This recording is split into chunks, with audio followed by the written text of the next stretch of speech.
Hello everyone! Magandang araw sa inyong lahat. Andito na naman pong muli. Ako, ang inyong nag-iisang Mama Mia na tagapaghatid nyo ng kwento sa araw-araw. And syempre, alam ko pong excited kayo para sa kwento natin ngayong araw. Pero bago ang lahat, welcome back sa ating channel. Yung mga dati pa nating subscribers na hanggang ngayon ay nakatutok pa rin. Maraming salamat po sa inyong lahat. Lalong-lalo na kung hindi ka nag-skip ng ads, para sa iyo yung kiss na yon. At syempre sa ating mga bagong subscribers, hello po. Welcome dito sa ating tahanan.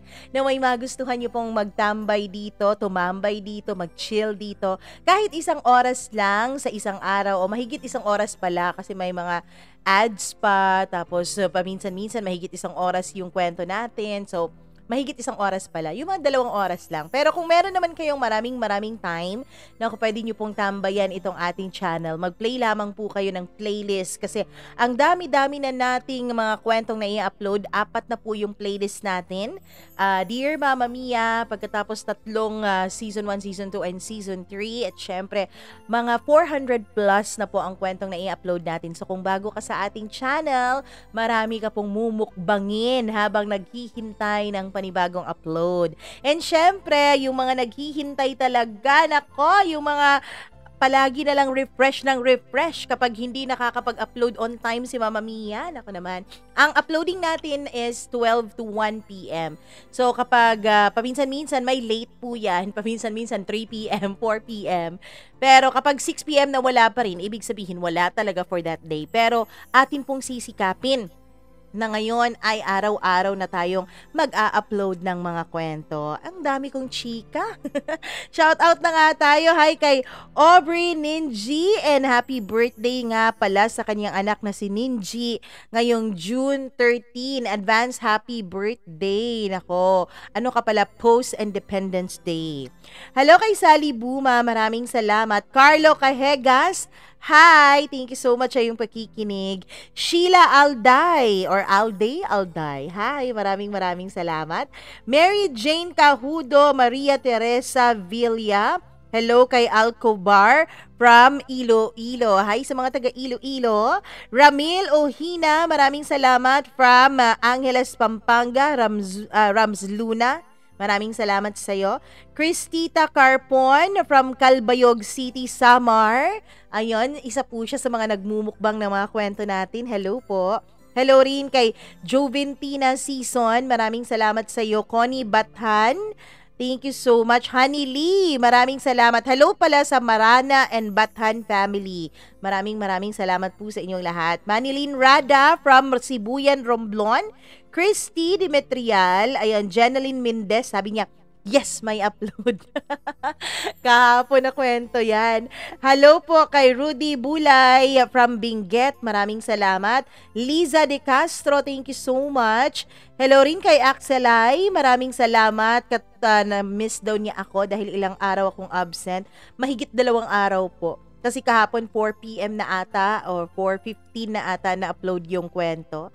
Hi kay LV Lapot, maraming salamat. Mary Jane Kiking Tabalba from Camiguin. Hi sa mga taga Camiguin. Alam nyo, pangarap kong pumunta dyan. Nakapunta na ako dyan pero ang tagal-tagal na nun. College pa ako. Parang wala pang masyadong mga ganap nun sa Camiguin. Ngayon parang ang dami-dami na. So sana makapunta ako dyan. Hi kay Leonie Hiso from Riyadh Kingdom, Saudi Arabia. Hello kay Chazi Chai, Mark Anthony, maraming salamat. Hello po kay Suzette Sahagon, Paru-Paru Bukid ng La Paz, Tarlac. Paru-parong bukid. Charot. Hi kay Josephine Mapalad, Lily Munar, maraming salamat sa iyo. Geraldine Ribinito from Aklan. Hello sa Ribinito family. Shumi 9688, thank you so much. Ayun, inuulit niya raw lagi yung mga dati nating episode kapag wala tayong upload. Maraming salamat. Liza Chen, Estela Vlog, Donna Frias. Hi Donna! Nabati kita ulit. Hi din kay Desiree Reyes. Maraming salamat from Riyadh. Thank you sa pakikinig. Colasio, hello, welcome back to you. Marilyn Miot, Lizzie, maraming salamat and happy 9th monthsary daw sa habibi niyang si Jessie Laceda Coral sa June 7. Oh, tomorrow pa yon. Advance pala. Riza, hello po. Gimaras Girl, Rosel Macdolor from Israel. Maraming salamat. Charmaine Jean Piscino, Margie Luhong, maraming thank you sa'yo. Marvy Montesilio, Pedi Gia Acosta, Gloria Villanar, maraming salamat. Rina Cartagena, hi kay RK Zane Cartagena, Kenneth of Barutak Viejo, Iloilo, and sa Soberano family of Calamba, Laguna. Galing yan kay Rena from Jeddah, KSA. Rina pala, hindi pala Rena. Rina. Charlene Baclohan, hi! Joanne Bellosilio, Kuya Joshua Vlog, maraming salamat. Hello sa mga taga-Tagig na tagal nang nag-aantay ng ating upload. Maraming thank you sa inyo. Poriza Carlos, thank you so much. Janie Raymondo, maraming salamat from Dubai. Freddy Dawag, hi Freddy Dawag. Hello din kay Mary Sanapan. Oo, ilang days daw akong walang upload, na miss niya ako. May nag-ano pa talaga dito, may nag-comment na, Mama Mia, wala na, akala ko wala ng Dear Mama Mia. Nako, parang hindi po yan mangyayari kasi mamimiss ko rin kayo eh. Anyways, huwag na nating patagalin. Alam ko po na excited kayo sa kwento natin ngayong araw. Paano kung paulit-ulit ka na lang niloloko? Paano kung paulit-ulit na lang sinasaktan ng puso mo? Bibigay ka rin ba? O magpapakatatag ka at hindi isusuko kailanman ang pag-ibig? Char! Pag-ibig. Anyways, huwag na nating patagalin. Alam kong excited na ang lahat, kaya andito na po ang paborito niyong programa. Ano ba yan? Ang Dear Mama Mia.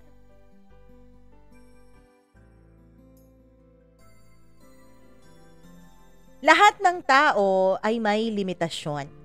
Kahit gaano ka pa kabait, kahit gaano ka pa mapagpakumbaba at mapagpasensya, darating at darating din talaga ang punto na ikaw na mismo ang aayaw at susuko sa dulo.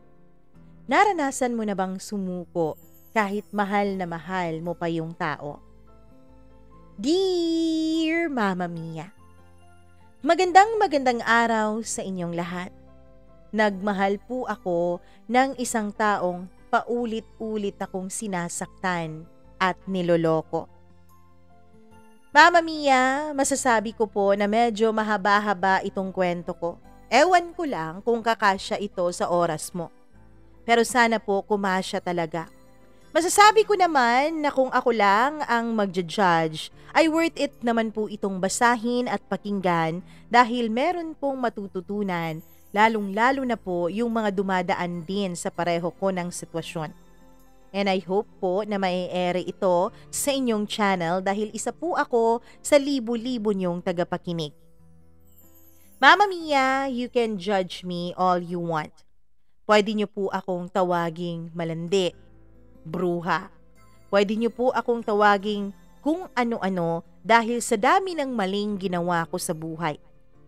Pero to be honest, hindi po ako malandi. To be honest, Mama Mia, hindi po ako makate. Nagmahal lamang po ako. Nagmahal lamang ako ng isang lalaki na ang buong akala ko ay tunay ang nararamdaman para sa akin. Ng isang lalaki na akala ko ay magdadala sa akin sa langit. Ng isang lalaking akala ko ay magbibigay sa akin ng pagmamahal na matagal-tagal ko nang hinahanap-hanap. Mama Mia, ako po si Emmy. Hindi ko po tunay na pangalan. Galing po ako sa isang may kayang pamilya. Actually, hindi lang may kaya. Sikat po sa isang industriya ang pamilya ko sa lugar namin. Kami po talaga ang isa sa mga may pinakamayamang angkan sa aming lugar. Well, hindi naman po kalakihan ang lugar namin, Mama Mia. Pero masasabi kong maalwan ang buhay namin kung pera at mga material na bagay ang ating pag-uusapan. Pero kahit po na ganun kaalwan ang aming buhay, Mama Mia, ay hindi naman po ako lumaking masaya. Ewan ko ba? Naiinggit po ako sa mga tao at sa mga pamilya na pera lang ang problema. Kasi sa amin, ang problema po ng pamilya namin ay hindi nasusolusyonan kahit gaano pa karami ang pera ng pamilya ko. Mama Mia, galing po ako sa isang napakakomplikadong pamilya. Isang pamilyang, ewan ko kung matatawag ba talagang pamilya. Lumaki po ako sa piling ng mga yaya, kahit nung yung mga yaya ko ay hindi po ako nakakaramdam ng pagmamahal. Ang pakiramdam ko noon ay para akong obligasyon sa kanila. Obligasyon na kailangan nilang gawin dahil kung hindi ay hindi sila mababayaran. Bunso po ako sa 4 na magkakapatid. 2 babae at 2 lalaki. Mama Mia, yung mga magulang ko po ay may kanya-kanyang buhay. Na ang akala nila, sapat na ang pera, sapat na ang pagsusustento, sapat na ang pagbili nila ng lahat ng aming mga pangangailangan at luhong magkakapatid. At na kapag ginawa na nila yon ay mga mabubuti na silang magulang. Kahit kailan hindi ko po naranasan na umakyat ng entablado sa klase o sa eskwela na may magulang na kasama. Paminsan-minsan ang kasama ko po ay yaya ko. Paminsan-minsan naman ay mga tita or tito ko. Ganon din ang mga kapatid ko, Mama Mia. May kanya-kanya din silang mga buhay. Ang papa ko ay may kinakasamang babae na mas bata pa sa panganay namin. Ang mama ko rin naman, ang bali-balita po ay karelasyon yung driver ng kumpanya namin. Ewan ko ba? Pero parang wala na silang pakialamanan sa isa't isa. Hindi na nga kami sabay-sabay na kumakain sa araw-araw. Dumarating din ang mga magulang ko ng hindi sabay. Paminsan-minsan yung isa sa kanila ay 1 linggo na hindi nagpapakita sa bahay. Parang wala na silang ibang ginawa kundi ang magtrabaho at i-enjoy ang mga buhay nila nang hindi kami kasama. Mama Mia, kaya naman lumaki akong kulang sa pagmamahal. Lumaki ako na hinahanap-hanap ang kahulugan ng salitang pamilya. Hindi naman po perpekto ang mga pamilya ng mga kaibigan o kaklase ko, pero at least nakikita ko silang magkakasama. Lalong-lalo na po, Mama Mia, nung may mga events sa school.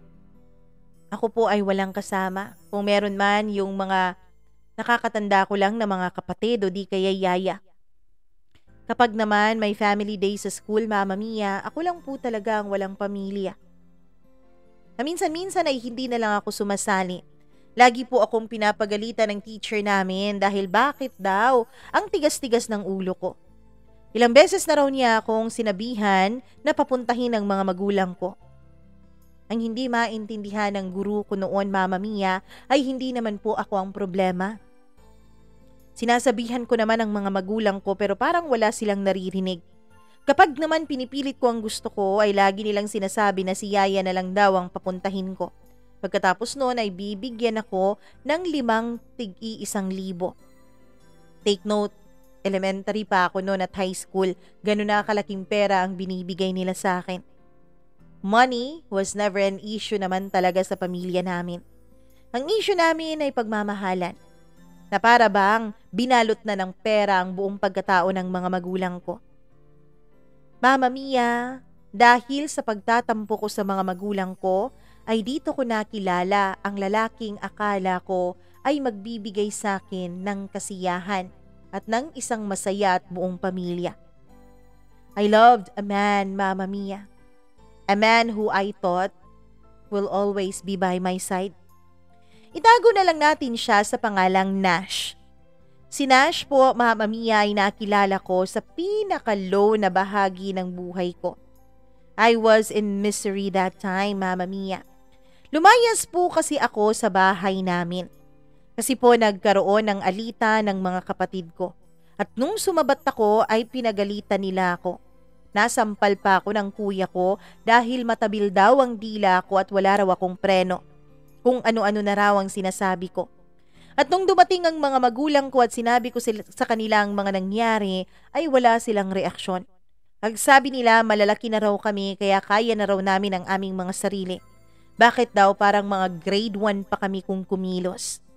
I was 23 years old that time. At dun ko nga siya nakilala.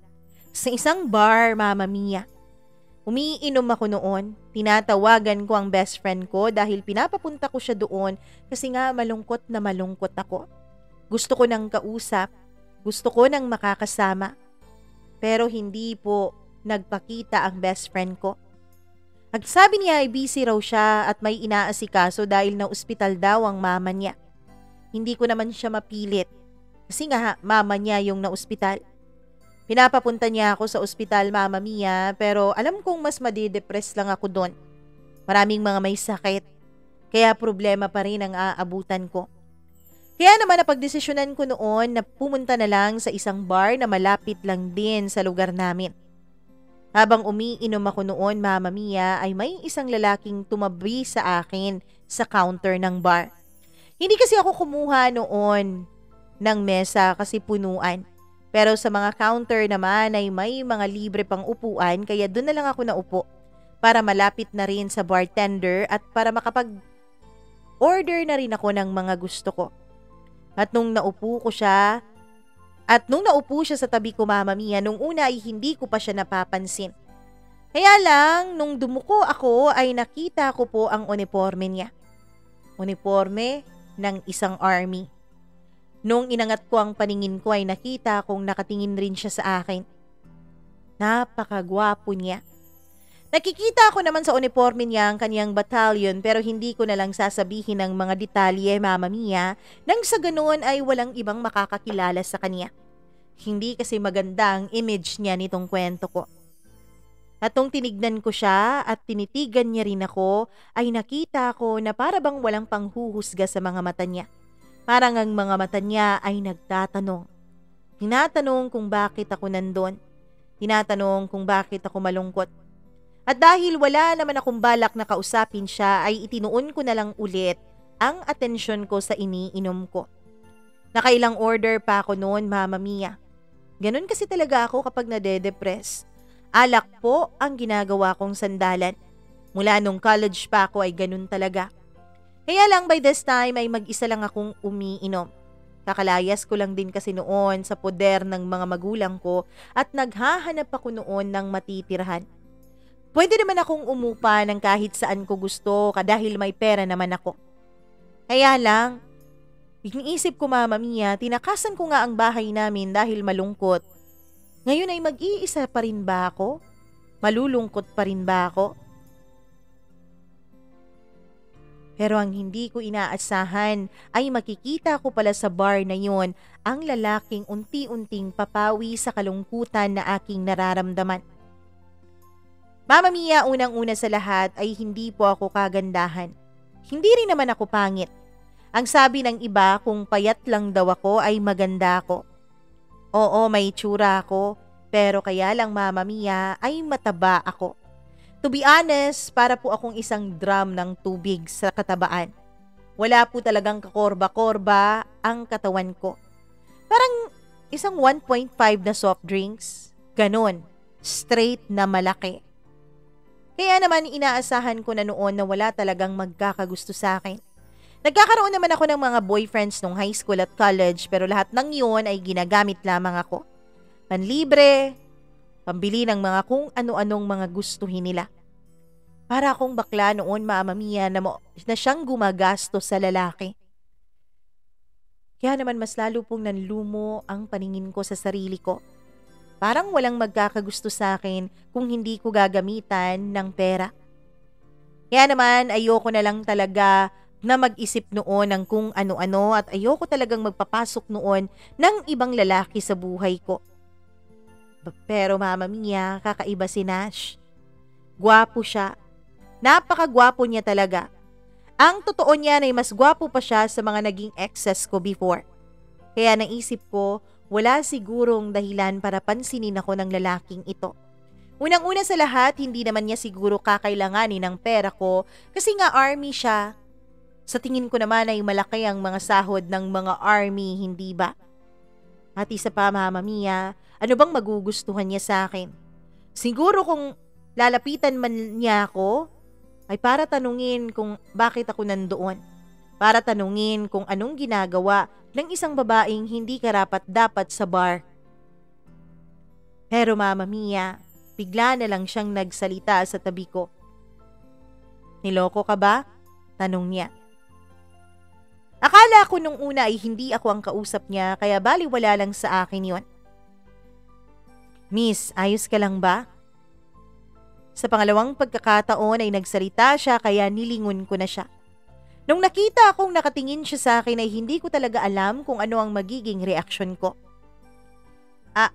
Ako bang kausap mo? Tanong ko. Bakit? May iba pa ba tayong kasama dito? Yung mga ibang tao may kausap na iba oh. Tapos sa'yo ako nakatingin, di ba? Bulag ka ba? Hey miss, joke lang yun ha. Sabi niya nang biglang bawi nung hindi ako ngumiti sa joke niya. Ayos lang. Ayos ka lang ba talaga? Parang ang bigat-bigat ng pinagdadaanan mo, sabi niya. Oo eh. Mabigat nga. Mas mabigat pa sa akin. Nung sinabi ko yun ay ngumiti siya. Sinabi niyang palabiro din pala ako. Mama Mia, dun na siya nagpakilala sa akin. Ang sabi niya ay single daw siya. Naghahanap daw siya ng babaeng makakasama sa habang buhay. Kaya lang, lahat daw siguro ng mga babaeng nakikilala niya ay mga babaeng parang pinaglihi na sa mga lalaking manloloko. Lahat daw kasi ng minahal niyang babae, Mama Mia, ay iniwanan lamang siya at niloko. Nag-usap kami noon pero hindi ko sinabi ang mga problema ko. Sinabi ko lamang na may pinagdadaanan ako. Hindi kasi ako yung tipo na basta-basta nag-share sa ibang tao lalo na sa mga estranghero na kakakilala ko pa lamang. Pagkatapos ng gabing yun ay we exchange numbers and informations. Mama Mia, pati Facebook account niya ay binigay niya sa akin. Hinihingi niya rin ang Facebook account ko.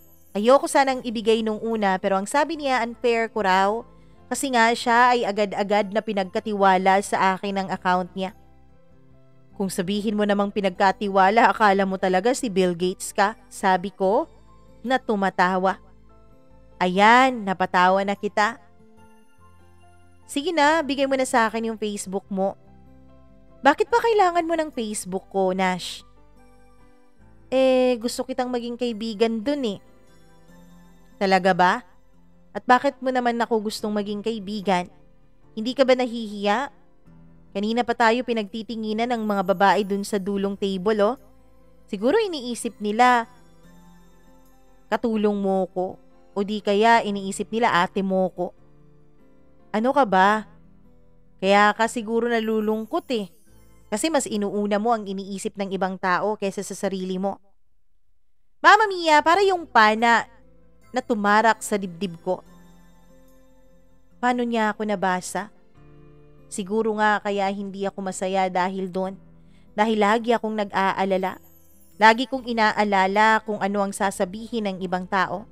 Lagi kong inaalala kung ano ang nararamdaman ng ibang tao para sa akin. Ang hindi ko inaalala ay kung paano ko alagaan ang sarili ko. Kaya naman binigay ko na rin sa kanya ang Facebook account ko. Mama Mia, gusto pa niya sana akong ihatid nung maghiwalay kami sa bar pero nag-insist ako na wag na. Humara ako bigla ng taxi at saka nagpahatid sa isang malapit na hotel. Pagkatapos noon, akala ko ay hindi na kami magkikita. Nakalimutan ko na rin na na-phone book ko pala ang number niya, pati na rin ang Facebook account niya. Bigla akong nakatulog nung makarating ako sa hotel kasi nga medyo lasing na ako. Pagkagising ko ng umaga ay tadtad ng text messages ang phone ko. Ang akala ko noon ay ang mga magulang ko na yon o mga kapatid dahil hinahanap na ako sa bahay. Pero hindi pala. Di ko alam kung madidismaya ako o masisiyahan ako sa nakita ko. 15 messages, Mama Mia. Lahat ng yon nagmula kay Nash. Hi, nag-send nga pala ako ng friend request sa'yo sa Facebook. Accept mo naman oh, sabi niya. Ang dami-dami pa niyang mga sinabi sa text. Na good morning, na good night, kumain na raw ba ako, kung nakatulog raw ba ako ng maayos at kung ano-ano pa. Sinabi rin niya na babalik daw muna siya sa kanilang headquarters, Mama Mia, at 3 araw daw siyang hindi magpaparamdam sa akin kasi wala raw signal masyado doon. Kaya hinayaan ko na lamang siya. Inaccept ko na lang ang friend request niya sa Facebook at doon nakita ko ang dami-dami niyang pictures.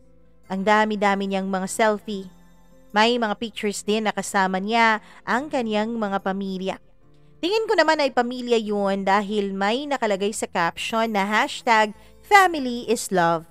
Kaya pamilya niya yun. Mama Mia, nakita ko rin doon ang mama niya. Malalaman mo kasi yun dahil kapag inopen mo yung profile ay may nakalagay na relationship.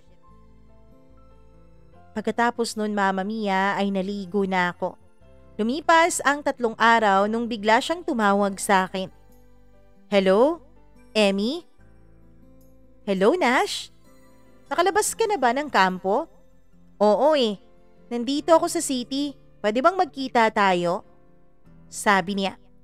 Nagkita nga kaming dalawa, nag-lunch, pagkatapos ay nanood ng sine. Pagkatapos naming manood ng sine ay nag-window shopping muna kami. Hanggang sa gumabi na at nag-dinner na kaming dalawa. Habang nagdi-dinner kami, Mama Mia, ay kung ano-ano ang mga pinag-usapan namin. Dito ko na rin sinabi sa kanya ang naging problema ko sa bahay. Alam mo, kayo talagang mga mayayaman, ginagawa niyong komplikado ang buhay. Kaming mga mahihirap, kakainin lang ang pinoproblema namin, isusuot lang, o kung ano ang panggala namin bukas. Basta, ang pinoproblema lang namin ay yung bukas. Hindi yung sa susunod na linggo, hindi yung sa susunod na buwan. Pero kayong mga mayayaman, siguro dahil wala kayong pinoproblema kung ano-ano nang iniisip nyo. Ginagawa nyong komplikado ang buhay nyo. Uy, hindi naman ako no. Yung pamilya ko lang, sabi ko. So, saan ka nakatira ngayon? Tanong niya. Naka-check-in pa ako sa isang hotel pero bukas na ang check-out ko. Gahahanap nga ako ng apartment sabi ko. May katabi palang unit yung unit ko. Pinaparenta yun. Kaaalis lang nung nagrenta nung nakaraang linggo. Gusto mo tanong natin sa may-ari? Sabi niya. Please naman ipagtanong mo. Uy, bakit ako lang magtatanong? Dapat ikaw para mapag-usapan niyo agad. Sige ka, baka bakante yun tapos maunahan ka pa ng iba, sabi niya. Kaya naman pagkatapos naming mag-dinner, Mama Mia, ay agad kaming pumunta doon sa place niya. Kasi ang sabi niya, malapit lang din naman daw doon ang kanilang landlady at landlord. Pagkatapos noon ay dumiretso kami sa loob ng bahay niya. Uminom muna kami ng tubig at nagbihis siya. Pagkatapos ay lumabas na kami. Pinuntahan na namin ang unit na tinitirhan nung kanyang landlady. Ma'am, uupa daw si Emmy, kaibigan ko, dun sa katabing apartment, dun sa katabi. Sabi niya. Oo, sige. Pero alam mo, may tumingin na dyan kanina. Kaya lang, hindi pa naman nagbabayad so pwede nyo pang tignan. Sabi niya. Noong tinignan ko ang apartment, Mama Mia, ay malayong-malayo po yun sa bahay namin. Halos mas malaki pa ang kwarto ko sa bahay kaysa sa buong apartment na yun. Pero ayos na rin yun sa upang 7,000 pesos. O ano iha, kukunin mo ba? Tanong nung landlady. Opo, kukunin ko na.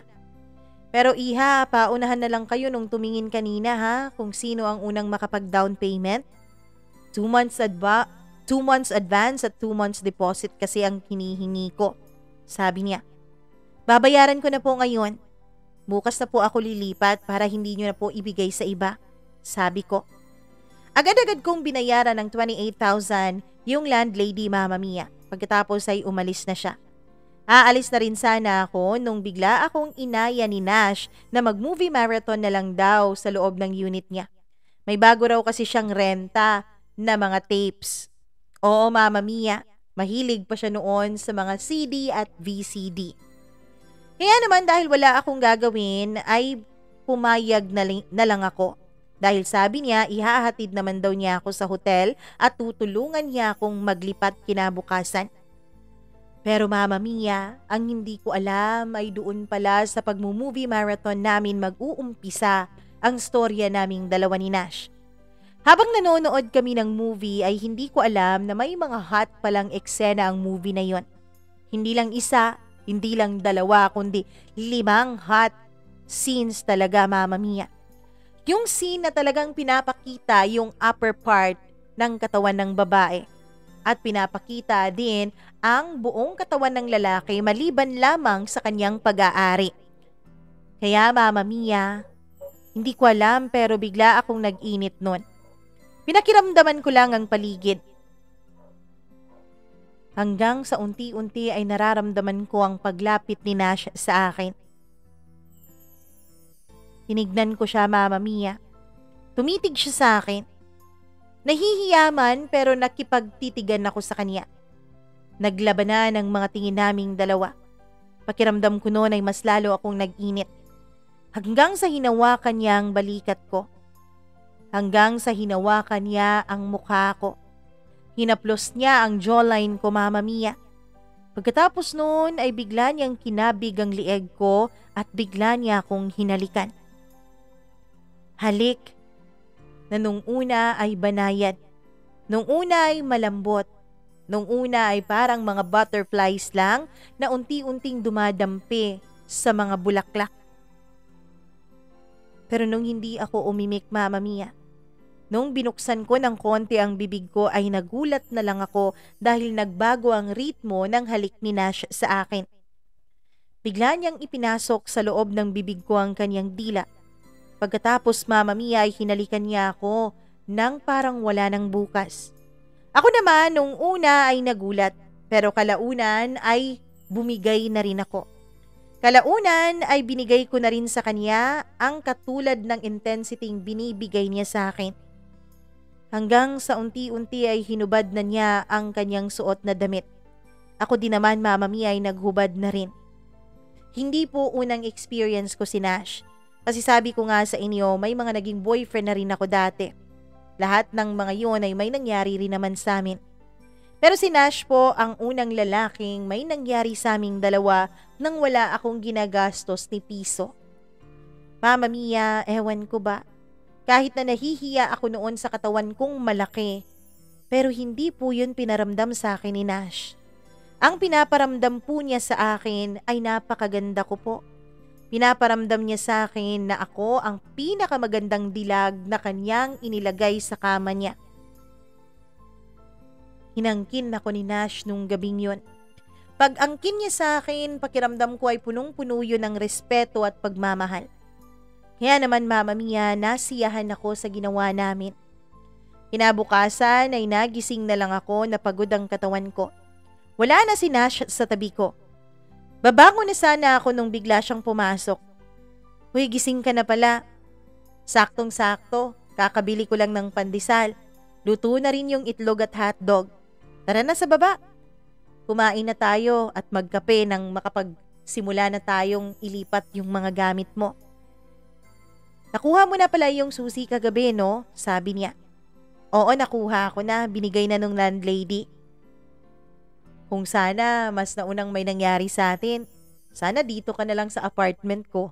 Sana hindi ka na lang umupa. Tumawa ako, Mama Mia. At ano yan? Bigla tayong naging magka-live-in? Bakit? Wala lang ba sa'yo, Emmy, yung nangyari sa atin kagabi? Mama Mia, alam kong namula ang mga pisngi ko nung mga panahon na yon. Hindi ako makasagot sa kanya ng diretsyo. Bakit? Ano bang meron tayong dalawa, Nash? Balik kong tanong sa kanya. Gusto kita, Emmy. Gustong gusto kita. Gusto mo ako? Bakit naman ako? Ang dami-daming magaganda, Nash.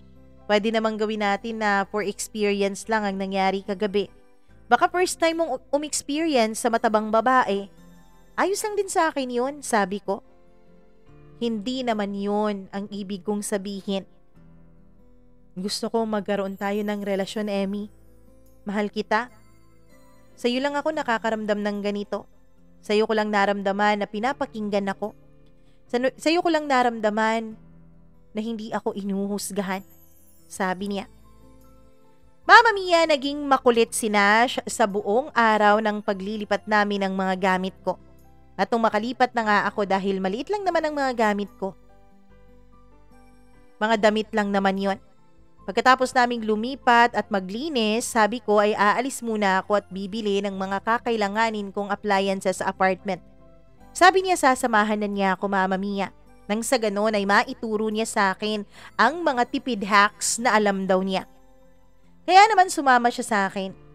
Para kaming mag-asawa noon na namimili ng mga gamit sa aming bahay. Sofa, munting ref, rice cooker, at kung ano-ano pa. At nung makabalik na nga kami ay siya rin ang nag-set up ng lahat.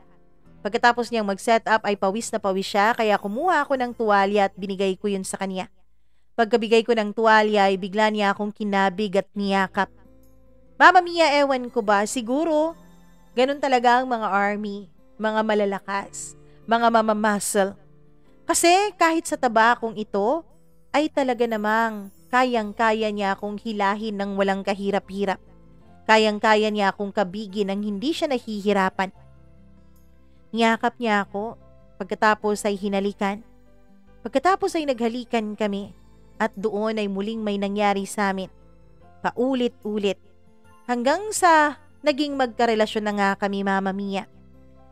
3 buwan matapos na maging kami ay muling bumalik sa barracks ang boyfriend kong si Nash. Naka-leave kasi daw siya noon, Mama Mia, kaya 3 buwan ko siyang nakasama. Sa mahigit 3 buwan na yun ay masayang masaya ako. Pakiramdam ko ay nahanap ko na ang pagmamahal na ang tagal-tagal ko nang hinahanap. Ang pagmamahal na ang tagal-tagal ko nang gustong makamtan. Mama Mia, naging masaya ako. Hanggang sa pagkalipas nga ng ilang buwan ay lumabas siya ulit ng barracks. Pagkalabas niya ay mahabang-mahaba na ang kanyang buhok. Kaya naman sinamahan ko siya na magpagupit. At sabi niya magla-lunch daw kami. This time siya ang namili ng restaurant. Nagulat na lang ako, Mama Mia, nung pagdating ko doon ay may isang babae siyang kasama. Pero nung maaninag ko ang pagmumukha ng babaeng yon ay alam kong mama niya yon. Pinakilala niya ako sa mama niya, Mama Mia. Kaya naman naging masaya ako. Pakiramdam ko talaga noon ay ako na ang pinakamaswerteng babae sa buong mundo. Meron na nga akong gwapong boyfriend kahit hindi ako kagandahan at hindi ako attractive. Pinakilala pa agad ako sa mama niya. Isang bagay na hinding-hindi naman ginagawa ng ibang mga kalalakihan. Yung ibang babae ay napoprostrate pa at nagagalit dahil hindi sila magawang maipakilala sa pamilya kahit ang tagal-tagal na nila. Samantalang ako, buwan pa lang ang binibilang ng relasyon namin pero agad-agad na akong pinakilala sa mama niya. Kaya naman mas lalo ko siyang minahal, mas lalo akong na-fall kay Nash, Mama Mia. Pero pagkatapos naming magkakilala ng mama niya, nung pauwi na kami ng mga apartments namin ay dun umamin sa akin si Nash na meron na pala siyang anak sa labas. Ang sabi niya ay hiniwalayan daw siya ng mama nung anak niya. Mama Mia, pinakita niya sa akin ang picture ng kaniyang anak. Naniwala naman ako. Oo, medyo nasaktan ako nung una dahil hindi niya agad pinagkatiwala sa akin ang detalyeng yun ng buhay niya. Sorry talaga. Natatakot lang ako na baka kapag nalaman mo, hindi mo na ako magustuhan. Na baka kapag nalaman mo, ayaw mo na sa akin. Pinakita din niya sa akin yung Facebook account ng babae. Sabi niya, hiwalay na raw talaga sila. At nung in-stalk ko yung babaeng yun, Mama Mia, ay nakita kong nagsasabi naman siya sa akin ng totoo. Kaya naman naniwala ako. Kaya naman nakampante ako, Mama Mia. At first, sa totoo lang, ay gustong-gusto kong bawiin ang pagsagot ko sa kanya ng oo. Dahil nakita kong may pamilya na siya at may anak na siya. Naisip ko, Mama Mia, nasasaktan ng bata dahil magkahiwalay ang mga magulang niya. Naisip kong baka lumaking katulad ko yung bata. Mahina ang loob, mababa ang self-confidence, at maliit ang tingin sa sarili. Pero ewan ko ba, sadya siguro kapag talagang nagmamahal ka ng totoo, ay hindi mo na maiisip ang iba pang mga rason. Kung maisip mo man, ay babaliwalain mo lang din sa huli dahil uunahin mo ang nararamdaman mong pagmamahal. Kaya naman naawa rin ako kay Nash, Mama Mia, nung sinabi niya sa akin na wag ko raw siyang iiwan. Lagi na lang daw siyang iniiwan ng mga babaeng minamahal niya. Ang sabi niya ay hindi niya raw kakayanin pa na pati ako ay mang-iiwan sa kanya. Kaya naman hindi ko siya iniwan. Lumipas ang mga araw, naging okay ang relationship namin. Smooth ang takbo ng lahat.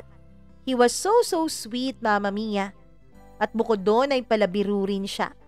Kaya naman, tawang-tawa talaga ako sa kanya at masayang-masaya ako sa relasyon naming dalawa. In love kami masyado sa isa't isa. Kahit nga busy ang schedule niya sa pagiging army niya, Mama Mia, ay lagi pa rin niyang ginagawa ng paraan para maisingit ako sa kanyang araw-araw. Kahit nga nasa isang misyon sila, ay gumagawa pa rin siya ng paraan para mai-update ako.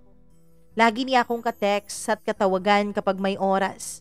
Like, tuwing umaga, tanghali at gabi, Mama Mia, ay tatawagan niya talaga ako kahit na maikling-maikling oras lang ang meron siya. As in, kahit napaka-busy niya, ay binibigyan niya ako ng time. Ganun naman talaga ang basihan ng tunay na pagmamahal, hindi ba, Mama Mia? Yun bang hindi kanya binabaliwala? Yun bang lagi ka pa rin niyang priority kahit ang dami-dami na niyang ginagawa sa buhay?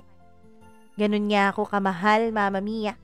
Minsan nga may mga oras na may mga araw na magka-overnight kaming nagchichikahan. Minsan-minsan ay inaabot na kami ng 2:00 ng madaling araw. Napakalambing niya. Binibaby niya ako. Minamahal niya ako. Isang bagay na hindi ko naramdaman noon sa pamilya ko. Kahit pa nga most of the time ay through phone lang po ang communication namin, ay naging maayos lang din yon.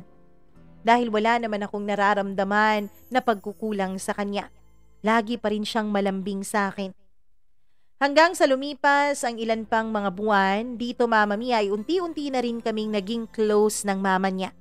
Meron kasing mga araw na kahit wala si Nash, Mama Mia, dahil nasa kanyang misyon, ay tumatawag sa akin ang mama niya at nakikipagkita at nakikipag-lunch. Minsan-minsan, sabay kaming pumupunta sa salon, sabay kaming nagpapamanicure at pedicure, sabay kaming nagla-lunch at sabay kaming nagsisimba. Naging ka-close ko na rin ang mama niya. Paminsan-minsan ay magka-text din kami. Hi, hello, kamustahan? Mama Mia, I was so in love with Nash dahil naramdaman ko rin na minahal ako ng mama niya. Kaya ako din naman ay nagpaka-loyal masyado sa kanya. To the point na kahit pamilya niya ay mahal na mahal ko na rin. Kapag nagbe-birthday ang mga kapatid niya noon ay pumupunta ako sa kanila, nagdadala ng mga regalo. Lagi din kaming magka-video call ni Nash. Pati pa pamilya niya, pati pa mama niya ay nakaka-video call ko na rin. Masayang masaya ako sa relasyon namin. Pakiramdam ko noon, Mama Mia, ay nahanap ko na ang pamilyang lagi kong inaasam-asam. Ang klase ng pamilya na masaya, ang klase ng pamilya na nagmamahalan. At lahat ng kasiyahan na yon ay kitang-kita talaga sa pagmumukha ko. I even uploaded some of our pictures and videos sa Facebook, Mama Mia, dahil proud na proud ako at mahal na mahal ko si Nash. Proud na proud din ako na maayos ang pakikitungo sa akin ng pamilya niya. Napakasaya namin. Napakasaya namin dati. Dahil makalipas lamang ang ilang araw, Mama Mia, ay naka-receive po ako ng text message sa isang unknown number. Yung text po ay nagtatanong sa akin kung kaano-ano ko raw si Nash. Hindi po ako sumagot sa text na yon dahil hindi po talaga ako sumasagot sa mga taong hindi ko naman kakilala. Kahit nga mga bangko yung tumatawag sa akin at nag-o-offer ng kung ano-ano ay hindi ko rin sinasagot at binablock ko kaagad. Kaya naman inignore ko na lang yung number na yon. At nung magkita kami ni Nash kasi tapos na ang kanilang misyon at meron silang 2 linggong pahinga, ay sinabi ko sa kanya na may na-receive akong isang hindi ko maintindihan na text message. Pinakita ako sa kanya yung cellphone number na nag-text sa akin dahil baka kakilala niya. Mama Mia, nung tinignan niya yun ay wala namang reaksyon ang mukha niya. He just told me na wag ko na lang daw replyan. He just told me na i-block ko na lang daw. One time, Mama Mia, nagka-video call kami noon ng mama niya. Dahil nandun siya doon sa bahay nila ay yung mama niya ang kausap ko kasi nga kumakain pa raw si Nash. Pero may naririnig ako sa kanilang usapan. Mama Mia, ewan ko. Hindi ko po talaga maintindihan ang lengguwahe nila dahil iba po ang probinsya nila. Ang tanging naiintindihan ko lang ay parang asawa niya raw yung nag-text sa akin. Hindi ko talaga masyadong naintindihan kasi ibang lengguwahe yung gamit nila. Pero ewan ko kung tama ba ang pagkakaintindi ko sa ibang mga words doon. na yung nag-text sa akin ay walang iba kundi ang asawa niyang si Nina. Mama Mia, I dropped the call. Bigla na lang akong nagsabi na nawalan ako ng signal. I dropped the call hindi lang dahil nasasaktan ako, kundi dahil din, Mama Mia, parang ayokong marinig ang katotohanan. Parang ayokong makarinig pa ng mas grabe pa doon. After that call, tumawag siya sa akin. Hindi ko siya sinasagot kaya naman pinuntahan niya ako sa apartment. Na-cut short yung bakasyon niya sa probinsya nila dahil bigla siyang pumunta sa akin para magpaliwanag. Ang sabi niya, Mama Mia, ay oo, kasal daw pala siya. Pero yung kasal daw nila ay sa tribe lamang nila. Hindi daw license at wala raw silang marriage certificate. Para bang seremonyas lang dun sa tribo nila. So masasabi ko raw talaga na hindi niya raw legal wife yun, si Nina. Parang kasal-kasalan lang ang nangyari sa kanila. Mama Mia, kahit na ano pang sabihin niya ay desidido na ako noon. Desidido na akong ipaglaban siya. Umasa kasi ako, Mama Mia, na lahat ng sinabi niya ay totoo. Na lahat ng sinabi niya ay tama. Na hindi talaga nakaregister yung kasal nilang dalawa. Kaya naman tinanggap ko lahat. To be honest, Mama Mia, ngayon na iniisip ko lahat ng mga pangyayari ay hindi ko talaga alam kung paano ko natatanggap ang lahat ng yon. I came from a very respected family. Respected tapos mayayaman, pero eto ako, nagpapakatanga sa isang lalaki. Pumapayag na meron akong kahati. Pumasok sa isang sitwasyon na alam kong ako din ang dehado. Pero kahit na ano pa ang isipin ko, Mama Mia, isipin ko pa lamang na mawawala sa piling ko si Nasha parang hindi ko na kinakaya. Kaya yes, pumatol ako sa isang lalaking may asawa na. Kahit hindi sila legally married, sa tingin ko ay mag-asawa pa rin sila dahil may seremonyas na naganap sa kanilang tribe. So yun na nga, pinaglaban ko siya, Mama Mia. We took the risk kahit na alam naming delikado. Minahal ko pa rin siya, Mama Mia. Minahal ko pa rin siya kahit sa kabila ng lahat ng nalaman ko. Umabot yung time, Mama Mia, na nagbakasyon siya ng 1 buwan. Ang sabi niya ay pupuntahan niya ako sa apartment. Ang dami-dami na naming plinano.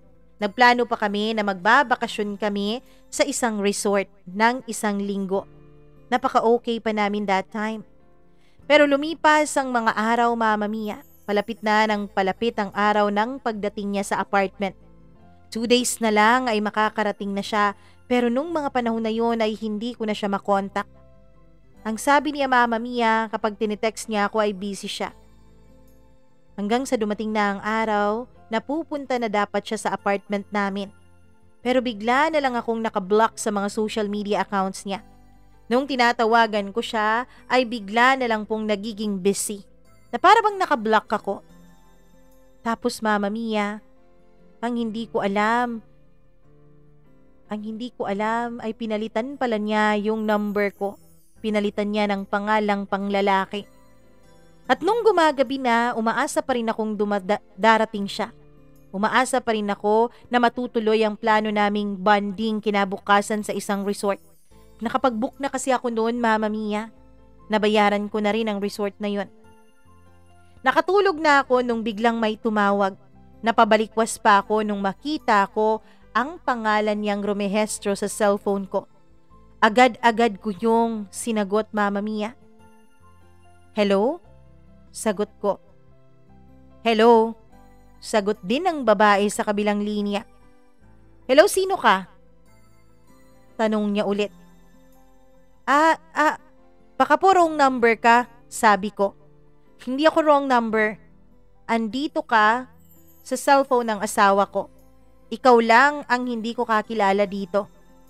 Bakit lalaki yung pangalan mo dito pero babae yung sumagot? Sabi nung girl. Asawa? Sino bang asawa mo? Hindi ko kilala, sabi ko. Sinabi niya ang pangalan ni Nash. Sabi ko hindi ko kakilala yon at wala akong kilalang ganong pangalan. Nagsorry na lang ako agad at pinatay ang tawag.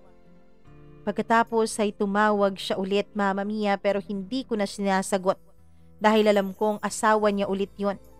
Blinak ko na lang ang number niya. Mama Mia, ang alam ko, isang buwan ng bakasyon niya. At ina-update din ako ng mama niya. Botong-boto sa akin ng mga magulang niya at ang pamilya niya. Hanggang sa dumating ang araw na inunblock ko na rin ulit ang number niya pagkatapos ng 3 araw nang wala kaming contact. I waited for your call dahil yun ang instruction sa akin ng mama niya. Ang sabi ng mama niya ay nabawi na raw ni Nash ang kanyang cellphone mula sa asawa niya kaya mag-expect raw ako ng tawag mula kay Nash. Ang sabi pa nga ng mama niya ay puntahan ko raw sa airport si Nash, Mama Mia, dahil nandoon daw ito at darating daw ito. Itutuloy daw namin ang nakaplano naming bakasyon. Kaya naman kahit malayo yung airport sa apartment namin at halos 3 oras po ang biyahe ay bumiyahe pa rin ako, Mama Mia. Bumiyahe ako dahil gusto kong makita si Nash. Gustong-gusto ko na siyang mayakap. Gustong-gusto ko na siyang makasama at gustong-gusto ko na siyang halikan. Yun na nga, habang nasa biyahe ako papuntang airport ay tumawag siya. Mama Mia, nag-offer pa ako sa kanya na magkita kami over lunch. Ang sabi niya ay darating daw siya. Sabi ko, darating din ako sa airport, mapapaaga ako ng 2 oras. Okay, sige mahal, magkita na lang tayo. Sabi pa niya. Nagmamadali na ako noon. Nag-arkila pa talaga ako ng masasakyan ko, Mama Mia. Marunong naman akong mag-drive pero wala akong sasakyan dahil iniwanan ko yun sa bahay ng mga magulang ko nung naglayas ako. At nung nakarating na ako sa airport ay nag-antay ako ng 2 oras. 2 oras kasi bago lalapag ang eroplanong sinasakyan niya. Pero Mama Mia, hindi ko na siya ulit makontak pa. Hindi ko na ulit makuha pa ang number niya. Kahit ilang beses akong tumawag ay wala pa rin. Ang akala ko ay nasa Himpapawid pa sila. Pumasok pa ako ng airport para mag-inquire, Mama Mia, kung meron bang mga delay sa mga flights. Pero ang sabi, doon Mama Mia ay 15 minutes lang naman ang delay. Kaya nag-antay pa ako. Nag-antay ako ng halos 4 na oras sa airport pero hindi siya dumating. Hindi ko alam kung anong nararamdaman ko noon. Ang sakit-sakit sa dibdib. Kaya naman agad-agad akong nag-book ng flight. Iniwanan ko sa parking lot ng airport ang inarkila kong sasakyan. Tinawagan ko na lang yung may-ari at sinabi ko na matatagalan at i-extend ko na lang ang pagrenta ko doon. Kumuha ako ng ticket, Mama Mia, papunta sa probinsya ni Nash. Oo, alam kong napaka-impulsive ng desisyon na yun. Pero gustong-gusto ko na talaga siyang makita. Gustong-gusto ko na siyang puntahan. Mama Mia, nung makarating na ako sa kanilang probinsya ay tinawagan ko si Nash pero nakablock pa rin ako. Kaya naman tinawagan ko na lang ang mama niya at sinabi kong nasa airport ako. Sinabihan ako ng mama niya na mag-antay sa isang restaurant at papupuntahin niya doon si Nash. Pumunta ako sa restaurant na yon. Naglibot ako, Mama Mia, kahit wala akong kaalam-alam sa kanilang lugar. Nagtanong ako, nagtaxi ako. Ang laki-laki talaga ng gastos ko nung araw na yon. At nung makarating na ako sa restaurant na sinasabi ng mama niya ay umorder ako. Ayoko naman at nahihiya naman ako na pabalik-balik ang waiter sa akin at wala pa akong inu-order. Lumipas ang halos 1 oras ay nakita ko ng paparating si Nash. Agad ko siyang sinalubong at niyakap. Pero pagkatapos naming magyakapan, Mama Mia, ay bigla ko siyang hinampas sa dibdib. Ang tagal-tagal kong nag-antay sa'yo. Ang tagal-tagal kitang inantay pero hindi ka dumating. Ni hindi ka man lang nagsabi sa akin na hindi ka pala tutuloy? Sabi ko. Mama Mia, ang sabi niya ay hindi raw siya pinayagan ng asawa niyang makaalis. Pinunit daw nito ang ticket niya sa eroplano. Kumain kaming dalawa, nag-usap. Pinag-usapan namin ang mga pangyayari. At nung nakikita kong nagmamadali siya ay tinanong ko siya kung tuloy pa ba kami. Siyempre naman, mahal na mahal kita, Emmy. Meron lang talaga akong dapat ayusin. Dapat ko lang ayusin ang pamilya ko pagkatapos ay babalikan kita. Mama Mia, para sa akin ay hindi klaro ang mga sagot na yon. Para sa akin ay walang definite time at walang definite na plano kung paano niya aayusin ang pamilya niya. Tinanong ko siya kung paano niya aayusin yon. Tinanong ko siya, Mama Mia, kung paano niya iiwan ang kanyang mag-iina. Oo, 2 po ang anak niya dun sa babae. Ang sabi niya ay makikipaghiwalay daw siya ng maayos pero kumukuha lang daw siya ng tiyempo. Ang sabi niya hindi niya raw kakayanin na magwala ako sa buhay niya. Pero Mama Mia, nung mga panahon na yun ay may mga desisyon na akong nabubuo sa isip ko. Nung makaalis na siya ay pumunta na ako agad ng airport. Naging balikan lang ang biyahe ko. Pagkabalik ko ay agad akong dumiretso dun sa kaibigan ko na may kakilala sa PSA. Pinahanap ko ang pangalan ni Nash, Mama Mia. Kinuha ko kasi ang tunay niyang pangalan.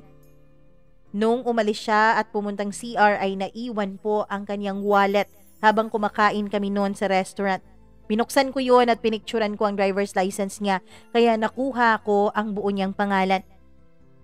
Nung makarating na nga ako ay pinahanap ko sa kaibigan ng kaibigan kong nagtatrabaho sa PSA ang pangalan ni Nash. At doon ko nalaman, Mama Mia, na isa palang malaking kasinungalingan ng lahat ng sinabi sa akin ni Nash. Lahat ng yun, Mama Mia, ay kasinungalingan lang. Nakarehistro pala talaga ang kasal nilang 2. Kasal siya legally, Mama Mia. Ewan ko ba? Bakit ganun ang mga lalaki? Ayaw na ayaw niya akong pakawalan. Dahil nung makaalis na ako at nakalapag na ako ay tinawagan niya ako at ang sabi niya wag lang daw akong susuko at aayusin niya ang lahat. Pero pakiramdam ko rin, Mama Mia, kung ayaw niya akong pakawalan ay hindi rin naman niya mapapakawalan yung babae, yung kanyang asawa. Ang lagi niyang sinasabi sa akin ay binablockmail daw siya ng asawa niya. Binablockmail daw siya at tinithreaten siya ng kung ano-ano kaya hindi madali sa kanya ang iwanan nito. Pero naisip ko rin noon, Mama Mia. Naisip ko rin noon na hindi ko kakayanin na maging ganito ang sitwasyon ko habang buhay. At nakapagdesisyon na rin ako alang-alang sa mga anak nilang 2. Alang-alang sa mga anak nilang mga bata pa. Naranasan ko pong magkaroon ng isang magulong pamilya. Naranasan ko pong magkaroon ng isang pamilyang walang peace. Ng isang pamilyang kahit mayaman naman, kahit may pera naman, ay wala po talagang katahimikan at puro na lang away at walang pagmamahalan. Ayokong ako ang maging dahilan para maranasan yon ng mga anak ni Nash. Kaya naman, Mama Mia, for the sake of the kids, nagparaya ako. Ang totoo niyan, Mama Mia, naka-experience pa po ako ng cyberbullying mula sa asawa niya at sa mga kapatid nito at mga kaibigan. Kesyo kabit raw ako, kesyo pangit ko raw, kesyo hindi raw ako sexy. Lagi pa nilang sinasabi sa akin na nag-downgrade daw si Nash nung pinatulan niya ako.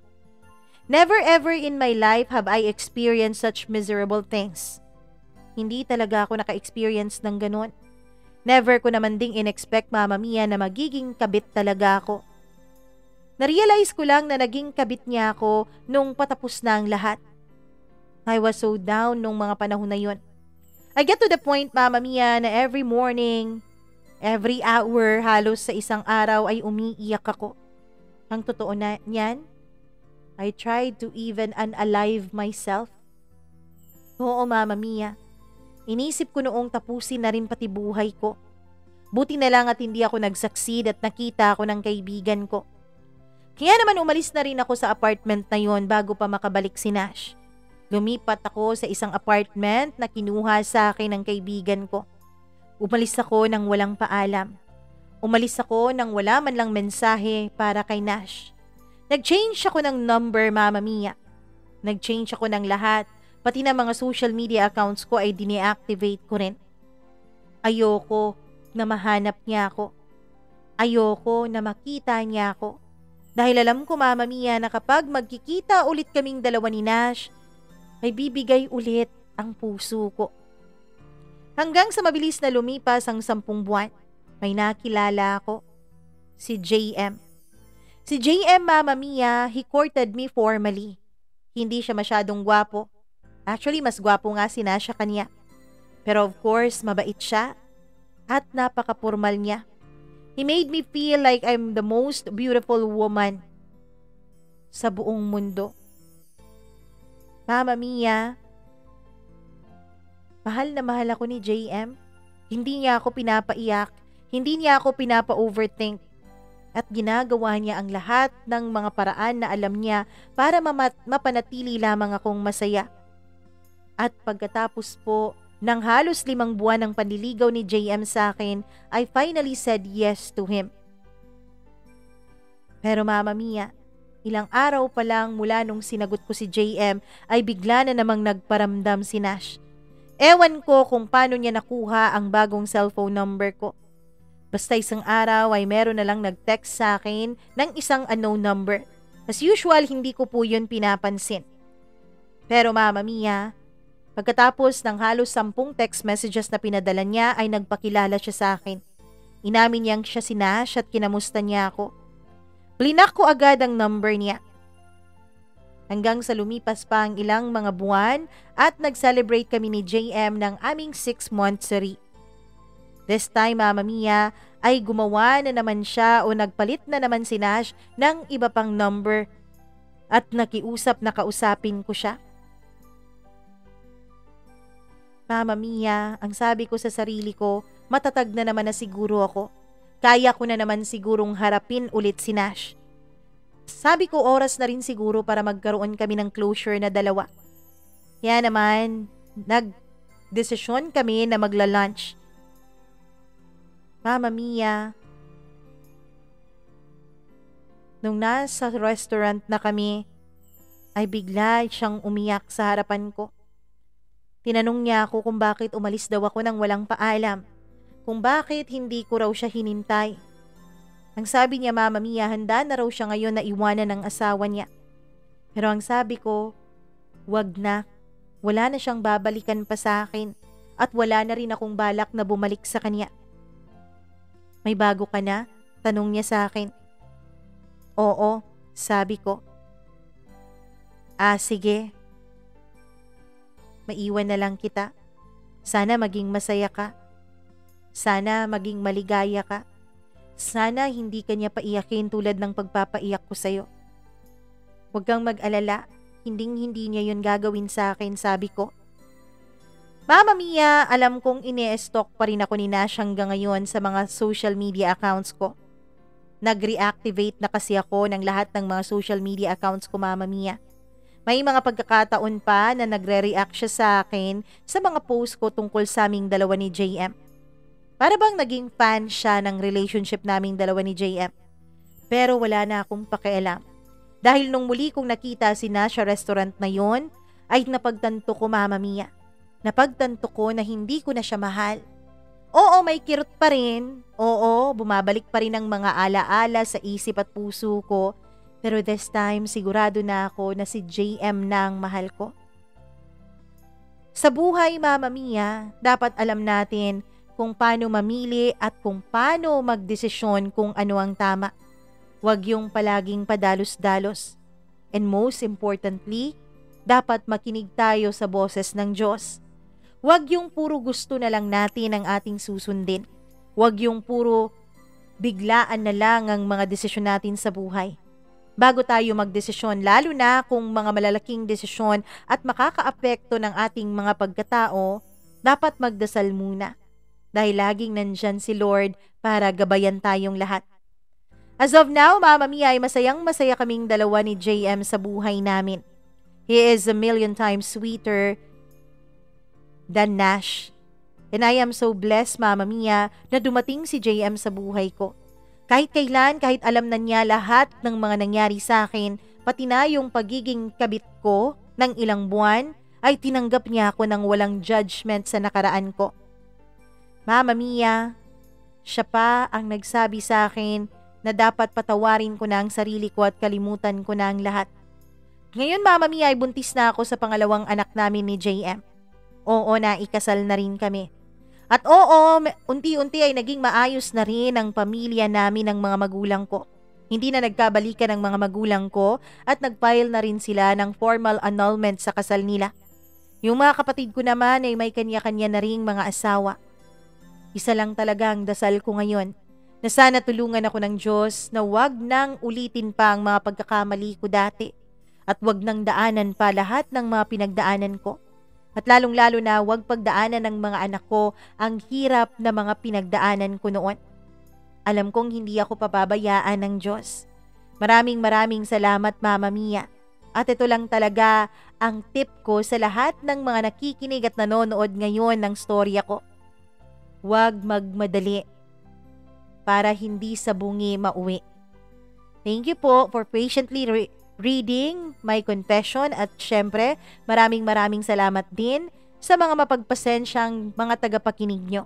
Naway pagpasensyahan nyo rin ang uri ng pagsusulat ko, Mama Mia. Hindi kasi talaga ako magaling magsulat. Hanggang dito na lamang po at maraming salamat po ulit. Lubos na gumagalang, Emmy.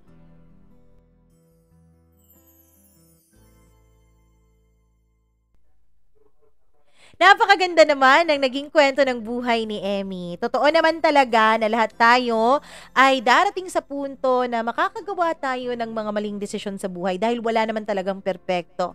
Ang importante ay natututo tayo sa mga desisyon na yon. Ang importante ay hindi natin pinapabayaan na patuloy tayong mamuhay sa kasalanan at hindi na lang bumangon dahil nadapa na tayo. Ang importante ay marunong tayong tumawag sa Diyos at marunong tayong magpakumbaba at humingi ng tawad sa lahat ng ating mga pagkakamali. Naway sa lahat din ng mga dumadanas ng katulad ng mga dinanas ni Emmy ngayon, magpakatatag kayo at sana magkaroon na rin kayo ng lakas ng loob para gawin kung ano yung tama kahit na masakit at kahit na mahirap. Maraming salamat ulit, Emmy, sa pag-share mo ng story mo dito sa ating channel. At syempre, kung ikaw na nakikinig ngayon, kung gusto mo tong kwento ni Emmy, please like and share this video. Pagkatapos ay mag-subscribe ka na rin. Kung hindi ka pa nakapag-subscribe, click the notification bell para lagi kang updated sa bawat video na ating i-upload. At wag mo rin kakalimutan. Ako naman, ito pinaka-importante. Kung meron kang sariling kwento na nais mong i-share, kwento mo lang yan. Mag-email ka lang po sa mamamiacdo0317@gmail.com. Ako pong muli, ang inyong nag-iisang Mama Mia. Magandang araw po sa inyong lahat.